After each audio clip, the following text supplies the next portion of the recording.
So I felt it was right today to do a one-off.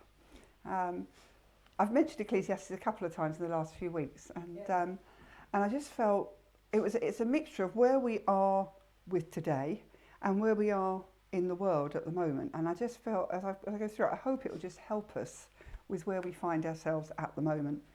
As most of you know, I have this regular podcast that I love listening to. My two sisters, called Two Sisters and a Cup of Tea. I'm also getting introduced to, because they share at the beginning, they always share what cup of tea they're drinking and what biscuit they've got. It's very very English, but they're separated. One lives in America, one lives here. So it's their discussion that is recorded, and then I listen to it.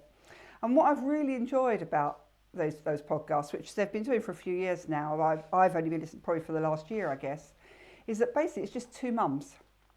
And they're just taking time to talk through the meditations that they've been having on the passage. So they meditate on it during the week, and then they come online to discuss it together. And so it's just very easy to listen to because it's just two mums, two women chatting about their meditations on a scripture. And actually over the years they've looked at several books, but at the moment we're in Ecclesiastes, and they approached it with dread. They felt it was where they should go, but it was like it's not one of the ones you naturally pick up, But as I've listened to them, and as I've begun meditating on it, I've begun to realise how helpful this book can be for us today, and in the days in which we're living. If I'm really honest, I don't think I remember ever reading Ecclesiastes. I remember some verses, but I'm not sure I've ever read through Ecclesiastes. I think realistically, it's not very often something that we do refer to. And really, honestly, when you first read it, I think I know why some Christians might just bypass it, because it's not the easiest read. And it's rarely a topic in church sermons. So I'm going to rectify that today. And really, I'm sharing out of my meditation and the things that I feel like God has highlighted for me. Because I'm sure, like many of you, I struggle to come to terms with living in our world at times, especially in these days when we see what is going on around us. Here we are, remembering those who've given their life for freedom, and is the world in any better place than it was? No. It doesn't feel like it is anymore, does it? No. And I think you can find it very difficult. And I think no matter which way we look, we find ourselves either weeping or shouting, and sometimes both at the same time, because it's like, oh, what do we do with all this? Yeah. We're trying to make sense of the suffering. We're trying to understand why there's so much wickedness. And to be quite honest, I think we can very easily end up very depressed or even oppressed by the world in which we live. And that was never God's intention for us. And I think as we look at Ecclesiastes, we realise there's nothing new. And all of that, back in the Old Testament, man was struggling with exactly the same. Nothing is any different. And in the book of Ecclesiastes, we're going to find a teacher who tried to make sense of exactly the same things as we are. That the world doesn't seem to be getting any better, and it doesn't seem to be what it should be. And so as we look at the book, I think we're going to come to realise that there isn't actually a real solution to our emotional turmoil, but there is actually a way to live in it, and that's the point. Okay, so let's begin to look at the book of Ecclesiastes, and to be quite honest, I think if we're going to give it a subtitle to the book, as part of being wisdom for our day, which is what I subtitled it, the other side title can really be a reality check, because Ecclesiastes is very much a reality check.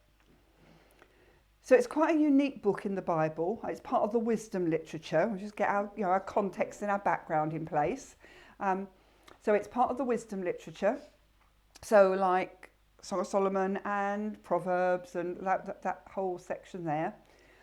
And the line that we get, it opens with, is the words of the preacher, the son of David, king in Jerusalem. So the Hebrew word translated preacher in my Bible, and other translations have teacher, is actually a Hebrew word, which is gohelet, which means one who gathers people together. So these are the words of someone who is gathering people together to listen and to learn. And so that's why often in some other translations the word is actually translated teacher, because that's what he's going to do. He's a preacher teacher, really, all right? But he's bringing together the words of the teacher. So actually, in the case of this book, the gathering is to listen, to learn, so that those words can be understood. And the person is said to be the person whose words we're to listen to is said to be a son or a descendant of King David. And therefore most commentators, because it also says king in Jerusalem, identify that as Solomon. Not all, some say other things, but most, the general consensus is this has to be Solomon. In fact, one commentator, which I thought was really interesting, suggested that Solomon wrote Song of Songs, Song of Solomon, in his youth, that he wrote Proverbs in his midlife, and he wrote Ecclesiastes in his old age.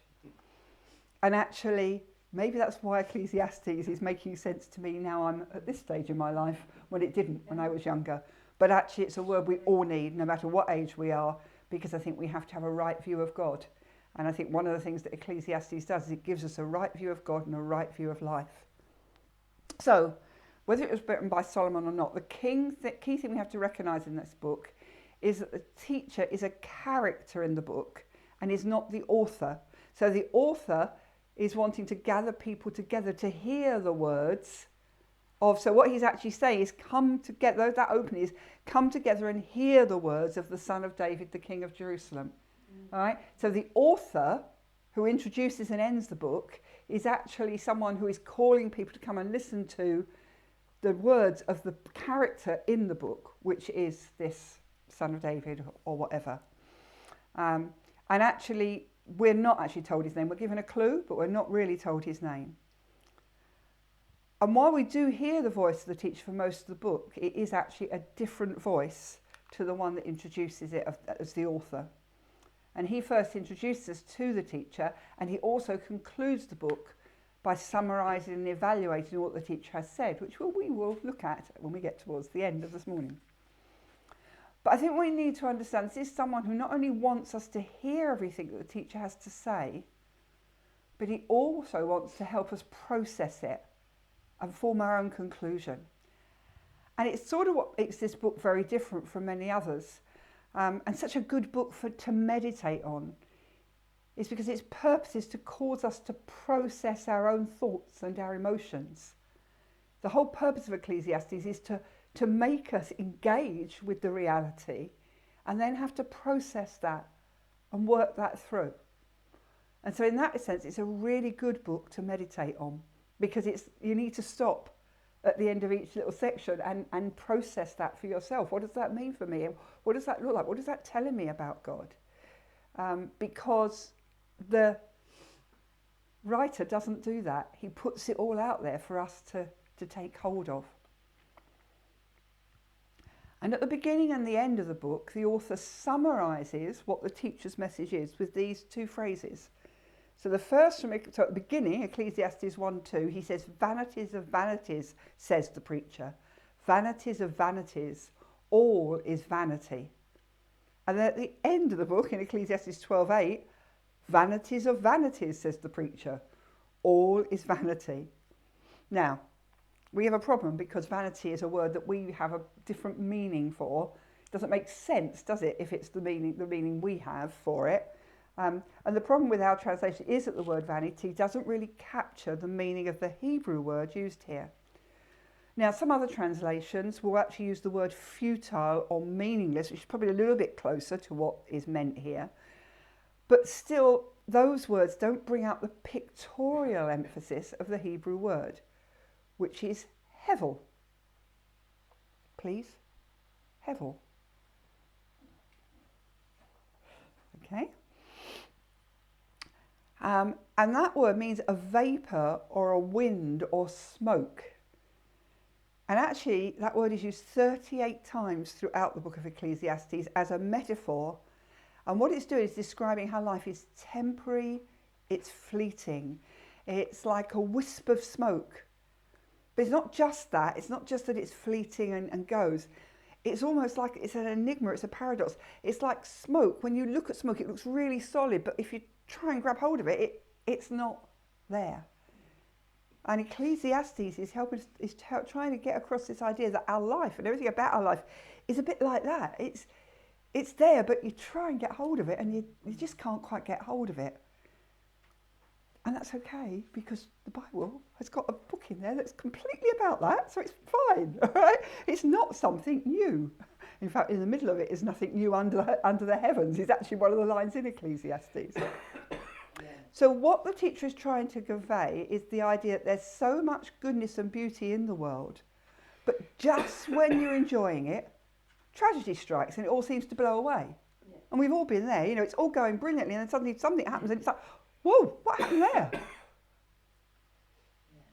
In our personal lives, in the world as it is at the moment. You see, most of us believe in right and wrong, and we have a sense of justice.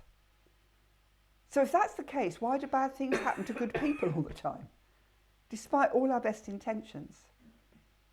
Life is constantly unpredictable and unstable. Or, as the teacher describes it in Ecclesiastes, it's like chasing the wind. Yeah. And so the author's basic goal is to target all the ways that we try to build meaning and purpose in life apart from God. And then he lets the teacher deconstruct them and show how pointless they are. The author thinks that people spend most of their time investing energy and emotion in things that ultimately have no lasting meaning or significance. And so he allows the teacher to give us a reality check. And so the opening and closing poems are the key focus really for us as we understand the whole of the book. Because the opening and closing poems focus on time, and we all know that one. There's a time for this and a time for the other. We all know that phrase. It's probably the most well-known bit of Ecclesiastes. Not even just Christians. The whole world likes that bit. But also at the end, there's this whole poem around death. And what he's trying to do is to try and help us to understand the impact on our lives of these two inescapable and uncontrollable truths. Because time moves on outside of our control, and death is inevitable. And it's actually because those two things are not manageable and controllable by us that life is this paradox, this hevel, this cloud, this smoke. So let's look at what he says in Ecclesiastes 1 before a time for this and everything in the later chapters. This is what he says in Ecclesiastes 1. What does man gain by all the toil at which he toils under the sun? A generation goes and a generation comes, but the earth remains forever. The sun rises and the sun goes down and hastens to the place where it rises. The wind blows to the south and goes round to the north. Round and round goes the wind, and on its circuits the wind returns. See? It's going to be a problem. All streams run to the sea, but the sea isn't full. To the place where the streams flow, there they flow again. All things are full of weariness, and man cannot utter it. The eye is not satisfied with seeing, nor the ear filled with hearing. What has been is what will be, and what has been done is what will be done, and there is nothing new under the sun. Is there a thing of which it is said, see, this is new? It has been already in the ages before us. There is no remembrance of former things, nor there will be any remembrance of latter things, yet to be among those who come after. Well, that's nice and cheering, isn't it? That's a good way to start. But you see, if our whole focus is about working and achieving in order to bring meaning to our life, it's very clear we need to stop and consider that the march of time makes all that pretty worthless. It's here now, then it's gone. Yeah. For all the human effort that takes place in the world, nothing really changes. No. Now, yes, we've developed technology and nations have come and nations have gone, But here's a thought. Go climb a mountain and see if it cares. Because the mountain was there long before any of us, and it's going to remain there long after we're gone. Yeah. Hundreds of years from now, no one will remember you or me or anything that we did. but that mountain will still be there. And the ocean will still be breaking on the beach. And the sun will still rise and set. Time eventually erases you and me and all we care about. So why all the effort? But if that's not disheartening enough, the teacher also can't stop talking about death throughout the entire book, especially in the poem near the end, which we'll look at a little bit of later on. But death, we know, is the great equaliser. It actually renders meaningless most of our daily activities. Because no matter who you are, or what you've done, good or bad, eventually everyone dies. Yeah. Because death devours the wise and the foolish, the rich and the poor. It's all inescapable. And so with those two ideas established of time and death, the teacher goes on and considers all the activities and the false hopes in which we invest our lives in order to find meaning and significance. He looks at wealth, he looks at career, he looks at social status, at pleasure. And however important these may seem, the march of time and our impending death reduce all of it to hevel. But there is something that might be the answer. What does the teacher consider the way forward? Because obviously there are some responses to this that the world has. I mean, we could just become pure hedonists, living our lives for pleasure. Well, it's not worth much, but I'll just enjoy whatever I can. Well, we know where that leads. Or we could just be relatives and say, well, you know, there's no real truth and there's no real right and wrong, so it doesn't really matter. You know, it can only be judged in relation to other things and nothing can be true or right in all situations. So that doesn't matter, you know. But all of that's no good because that's hevel too. That'll all pass. And so the teacher acknowledges the core ideas from Proverbs. And in Ecclesiastes, we see some of Proverbs being pulled through. Because he talks about living by wisdom and the fear of the Lord, which has some real advantages.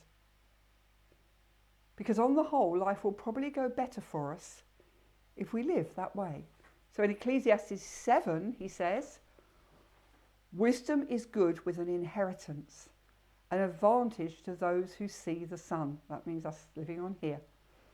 For the protection of wisdom is like the protection of money, and the advantage of knowledge is that wisdom preserves the life of him who has it.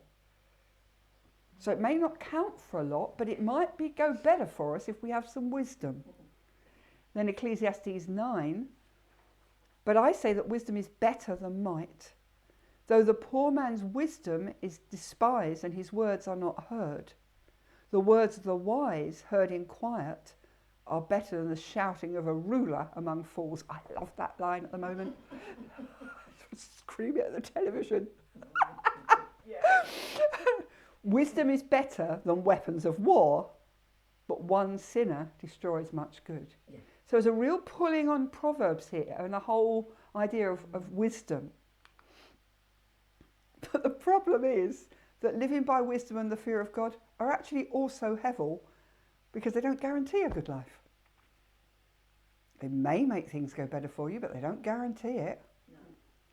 Good people can still die tragically, while horrible people can still live long and prosper. You see, there's just too many exceptions. And so even wisdom is hevel. Now, it doesn't mean it's entirely meaningless, which is why the word meaningless isn't a good translation, because wisdom isn't meaningless, but it doesn't we can't necessarily grab hold of it and know that's the absolute answer to getting to life having some sort of purpose. It's an enigma because it doesn't always work the way we think it should. And that's the problem with a very simplistic view of the Christian faith. We set people up for things to go wrong. Because if you set people up to think, well, with wisdom and understanding, everything will go well for you, what happens when it doesn't? And that's where we are. People looking out of the world going, well, what is the answer then? What is the way forward in the midst of all this hevel? Well, paradoxically, the teacher discovers that the key to truly enjoying life is actually just accepting Hevel, acknowledging that everything in our lives is totally out of our control. Yeah. And about 6 different times at the bleakest moments in his dialogue, the teacher suddenly talks about the gift of God, which is the enjoyment of the simple, good things in life, such as friendship, family, a good meal, a sunny day. You see, we can't control the most important things in our life. Nothing is guaranteed. And actually, strangely, that's the beauty of it. Because sometimes it works the other way around, doesn't it? The weather forecast said rain tomorrow.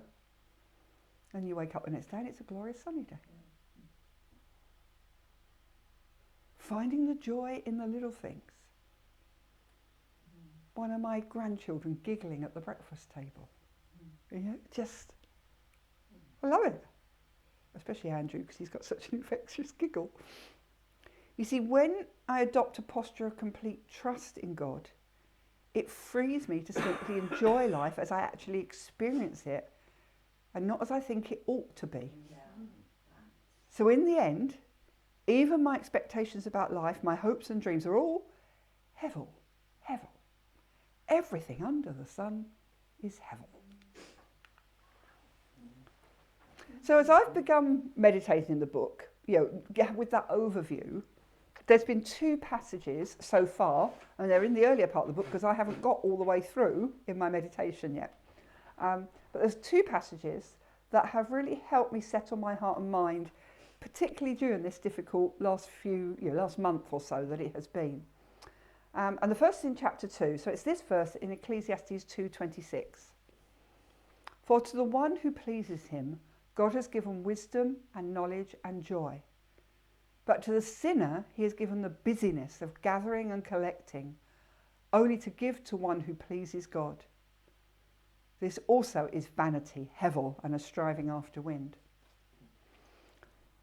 See, to please God is to set our hearts and minds on him, not the things of this world.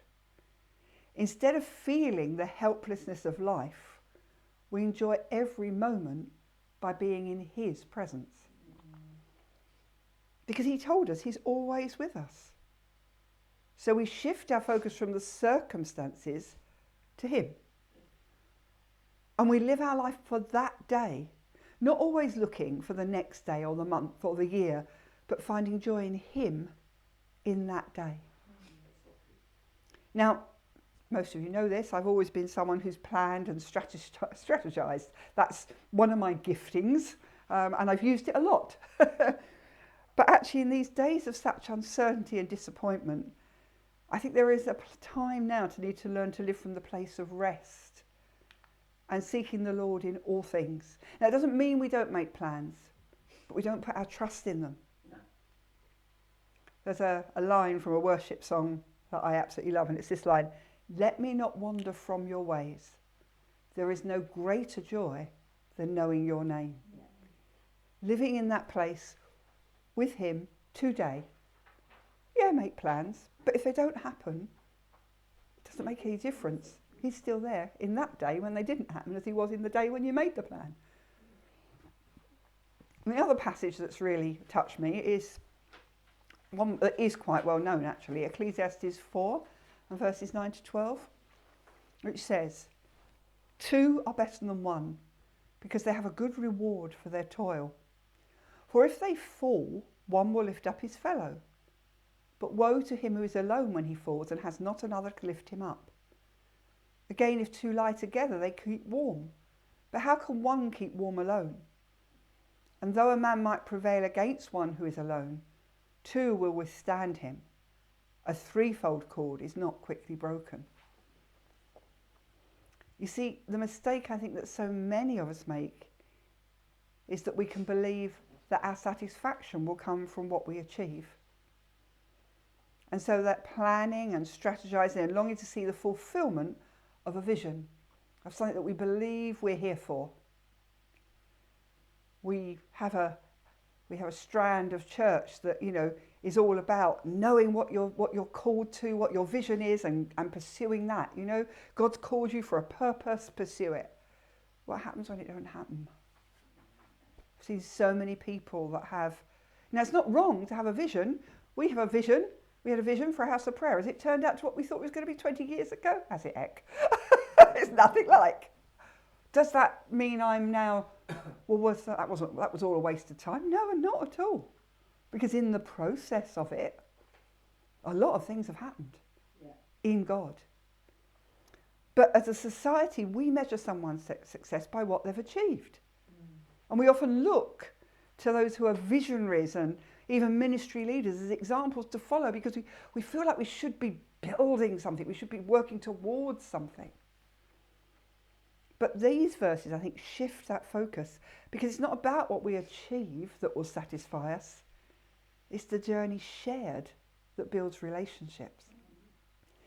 You see, relationships here, I love it because it talks about two, and just at the end there's this funny little, a threefold cord is not quickly broken. Because it's about our relationship with others and with God, that third strand. Whatever we achieve in this life, we actually can't take it with us. But our relationships will continue into the age to come. So focusing on the relationships rather than maybe those relationships are formed in the building something together. But if the building doesn't happen, the relationships are still there. Look at this room. Yeah. How many years, Ziggy?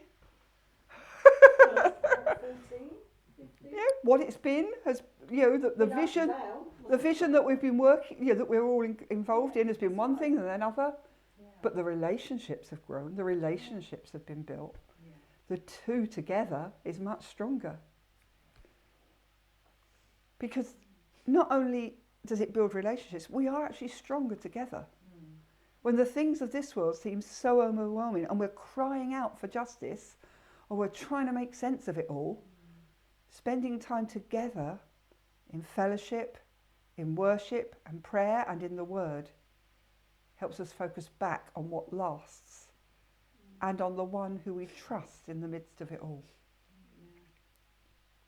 So that's just a couple of little passages that I've had a chance to meditate on. There's loads more, and it's just been really good. But at the end, this is the conclusion that the writer has, having presented all the teaching. This is what he says. Besides being wise, the preacher also taught the people knowledge, weighing and studying and arranging many proverbs with great care, which is why I think it's Solomon, because we know Solomon, we're pretty sure Solomon wrote Proverbs, therefore the preacher sought to find words of delight, and uprightly he wrote words of truth. The words of the wise are like goads, and like nails firmly fixed are the collected sayings. They are given by one shepherd. My son, beware of anything beyond these. Of making many books there is no end, and much study is a weariness of the flesh. The end of the matter, all has been heard. Fear God and keep his commandments, for this is the whole duty of man. For God will bring every deed into judgment, with every secret thing, whether good or evil. Let's have a look at that conclusion, because the teacher's words come to an end, and now the author takes over, and he's trying to bring the book to a close. And what he's saying in these passages is that it's very important to hear what the teacher has to say. But he likens the teacher's words to a shepherd's staff with a goad, all right, with a pointy end. And it will hurt when it pokes you.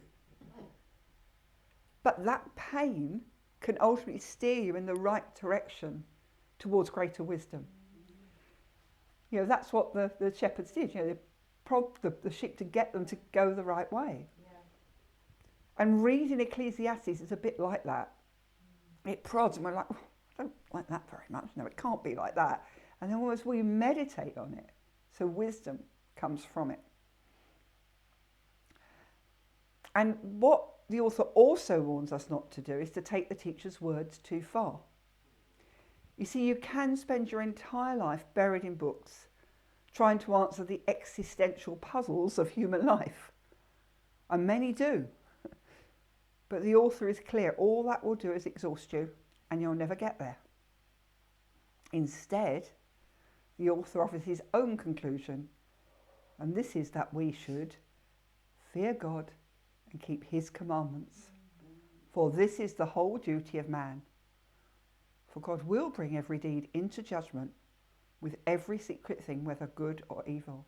In other words, we just need to live our lives being faithful unto God, in a relationship with him. And he tells us he will give us enough for this day. Now, there's so much more in Ecclesiastes, and I'm actually looking forward to meditating on it more, and you'll probably get it coming out over communion like it has been, with other little thoughts. But I thought it was useful to get a feel of the book, because I think it is a book that is so appropriate for now. And so I would encourage you, to get into it yourself, because it can seem like a difficult and depressing read, but I actually think it helps us grasp the realities of our life under the sun and to navigate our way towards eternity. The church has been accused of being full of happy-clappy Christians. Well, we are happy-clappy, but that doesn't mean that we don't, but we do need to be realistic as well. We do need to have a real view of life and not give people the impression that things are better than they really are. So it's good to let the teacher challenge our false hopes and remind us that time and death make most of life totally out of our control. What gives life true meaning is the hope for God's judgment, that God will one day clear away all the hevel and bring true justice to our world. It's this hope that should fuel a life of honesty and integrity before God, even if we remain puzzled by life's mysteries. The purpose of a preacher is not to tell everybody how everything's going to work out, other than that which is in the Word. And that working out is Jesus and God's work. And strangely, it's actually the fact that it is a puzzle that can lead us to true peace, because we don't have to make sense of everything. You see, I think unless we understand that we're living in an Ecclesiastes world, we don't actually understand our need for Jesus. Ecclesiastes makes clear what the broken world is in which we live and what it's really like. And it exposes some of the lies that we believe because we just want to feel better. Well, if I do this, it'll all work out okay. Follow these 10 steps. Do this activity. Declare that statement, and it'll all be okay. They're lies. We don't want to live. We want to live by the truth. However, as we search through this book, we do begin to find the things that are truly good under the sun, because it establishes that realistic tension of living in this world. So today, as we're remembering those who have given their lives in war, as we're seeing war and hatred rising up again, as we see the futility of so much of life, I think we're really aware that it is all hevel. However, we have a Saviour. We have a God in whom we can put our trust. And Jesus, our Saviour, knows this broken world because he walked in it and he wept with those who wept. That time when he's coming, when Lazarus has died, and they come out and meet him, and there's that one phrase, Jesus wept. We didn't weep over Lazarus being dead because he knew he was going to bring him back to life. He wept because he saw them weeping. He weeps with us. He knows how hard it is.